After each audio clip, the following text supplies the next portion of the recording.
Supposed to be a literary channel. It's not just for me to do random crap as I tell people to buy my books. I got the physicals. I'll talk about that later. So I read a lot of books, and that's because I am a self-published author and I need to study. In this case, I needed to read a book that could be fairly compared to my main series. My main series, Faceless, followed by Gamma Coin. It's the Bastion Blackstone series. It's cyberpunk or tech noir detective stuff where I try to do interesting crimes in an interesting setting. And for a long time, like I was just asking around, going like, "What's the comp? What do I compare myself to? What do I benchmark against?" Because I knew Dresden Files, I knew the old noir stuff, but I was just like looking for what is my current competition. And at one point, someone said Nightside. So I added my wish list, and just recently, I read and finished Something from the Nightside by Simon R. Green. I can't say it's bad. I can say it's not for me. For a pretty specific reason that, honestly, if I had just known getting into it, I probably would have skipped it or just accepted it. So this is a qualified review because it is a detective story. It is in this case, a modern or an urban fantasy wacko setting. The A plot is John Taylor is a gifted gentleman who is able to find things in the Nightside, which is this like magical underbelly of London where anything and everything exists. And that part of anything and everything exists is, I would say, probably like 90% of the material of the book. Because like the A plot is, oh, it's been 5 years that he's been out of the game, but well, it's kind of hard up for some cash now. Oh, he's kind of got this itch to go back, to get back to where life was exciting and where he could get paid for his gifts. So the perfect case basically falls into his lap. He has to go rescue this poor girl from the Nightside who's been sucked there out of her upper middle class life for no apparent reason. He has to bring her mother to her and get the girl out. Simple as it's a form of a travel log. Actually, it's not really a mystery. And part of the reason it's not really a mystery is because he has the magic ability to find anything he wants. Now, I'm not going to say that the setting isn't fun or the characters aren't fun or colorful or anything like that. Those are all strong reasons to enjoy the book. It was too much for me. It is bizarro nonsense magic of the most extreme interpretation you could think of if I were to say anything goes. Now, there are plenty of people that just go, great. That means it's a fantasy story. It's not limited. Anything can happen. I like that. And that's a reasonable reaction as a consumer. It's obviously a popular book. It has its audience. I'm not part of that audience.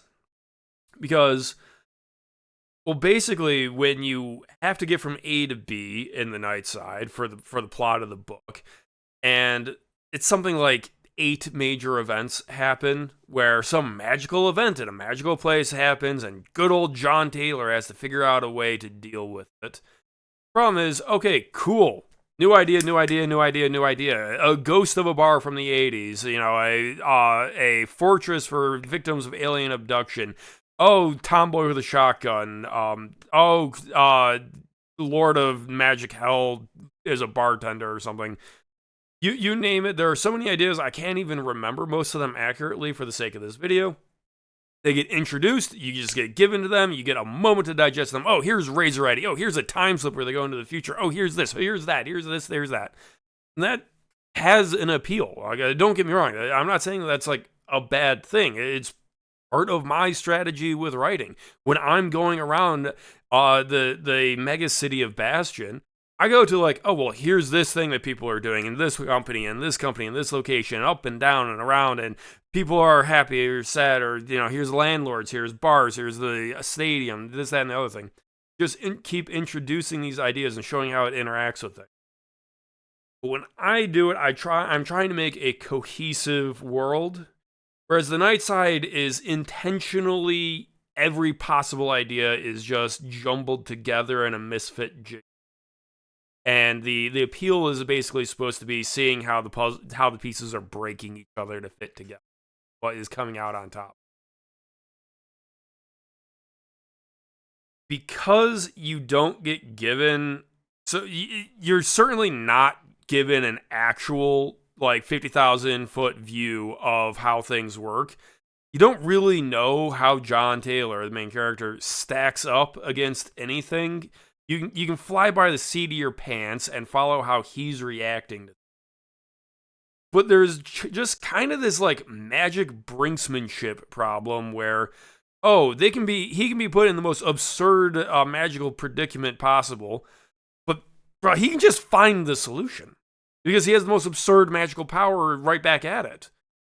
Oh, unstoppable predatory killing machine that is immune to bullets, fire, and poison, and any mortal weapon imaginable. Oh, let me just find its death. Whacko Bizarro magic versus Whacko Bizarro magic. It can be enjoyed on the level that you enjoy a fight between enemy stands in JoJo's Bizarre Adventure. But it doesn't lead to any, like, I didn't get to the end of the book and feel like I knew what was really going on in the Nightside, what the scope was, where he stood in the front of things. That was by design. So if that sounds appealing to you, then you'll like the book. But I guess I just like a system that is coherent. Other people like doing these bizarre mashup settings. Like I caught some flack last year for a rather immature review of Chinaville's Edo Street Station, which I still wonder if I should be reading some other books from that author.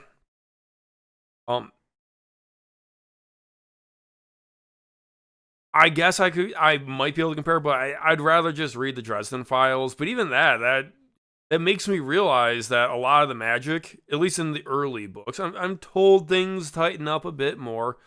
When especially as potions stop becoming so relevant in Dresden Files that you kind of start to understand where things stand and what the options are. Because in something out of the Nightside, because you can't ever like build and maintain stakes, everything has to be resolved basically as soon as it's been explained what it is. So at least it leads to it being extremely fast paced because it's not like a fight ever really gets dragged out. Because as soon as he is, for example, finished explaining what the harrowing is, which totally isn't the Dementors from Harry Potter. Someone's probably gonna be upset. I don't care. As soon as the narration is finished explaining what they are, it's like that sentence has to be like the next sentence has to be the solution showing up because what's the reader supposed to do? It's just some nonsense has showed up and nonsense has to, it has to be solved by nonsense. Oh, there's unkillable killing monsters? Well, you better bring out a even more unkillable killing monster to kill them. But this one likes John. It's fun, it's fast, it's well written. There's a lot of interesting ideas. It's kind of offensively vulgar in a religious sense because, literally, it's like trying to offend sensibilities, which obviously doesn't offend most people. People show up for it. It's a successful series. Not for me though. Something out of the Nightside. Something to consider as a paranormal urban fantasy. It really gets mucky with the genres, in my opinion. Detective series might be for you. Now, what I teased in the beginning is I did get the paperbacks. I'm going to be changing the files for the front and back cover on this. I'm going to adjust some things. Big issue is I thought I was okay with the fact that Ingram Spark kind of zoomed in about 5% on the cover and cut off what was supposed to be here. You're supposed to see that there's a computer desk there, and there's supposed to be this contrast between fantasy background through the door, modern room that she's walking into. I thought I was okay with that crop, and I just kind of moved on. I got the physical. I'm not okay with it, so I'll be re-uploading it. If you looked at this new book of mine that's coming out, will be releasing regardless on the 15th. If you looked at the cover and went, check back in later. The cover will be improved. And also, you should subscribe to the channel, check out the book club, all those good things. Till then, see you next time.